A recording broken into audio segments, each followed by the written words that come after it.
Вот и наводнение. Это кадры любительской съемки. На них хорошо видно, как быстро прибывает вода. Такая картина здесь, на улице Адыгейской, явление частое.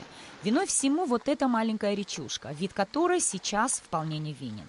Но только в солнечные дни. Даже самый маленький дождь превращает ее в бурлящий поток, который разливается на сотни метров вокруг. Рауль Кишмария живет здесь с семьей. Сказать хотя бы приблизительно, сколько раз за эти годы их подтапливало, он затрудняется.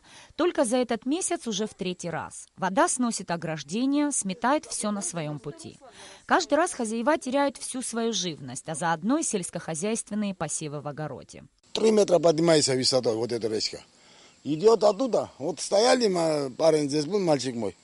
Не было, смотрим, шум. И речка как будто с ведро дали оттуда, отпустили, речка поднялся. И сразу вот здесь заполнился вот этот участок мой. Жители попытались самостоятельно решить проблему. Рядом с каждой оградой выкопали большие рвы.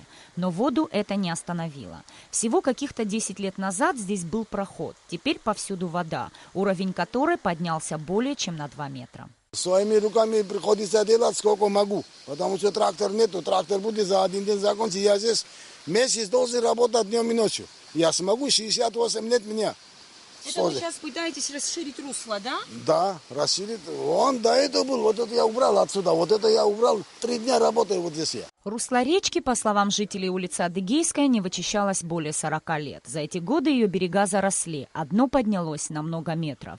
Решить проблему можно только углубив дно, говорят жители. Вчера я вот с такими больными ногами вот в такой воде опять лазила, чтобы спасти своих животных. Эта маленькая речушка приносит много бед не только жителям улицы Адыгейская. Именно она протекает под мостом в районе улицы Бегуа и является источником проблем для жителей улиц Титова, проспекта Аяйра и других. Нисфарш Байлана Ласурия, Беслан Джинджоли, Абхазское телевидение.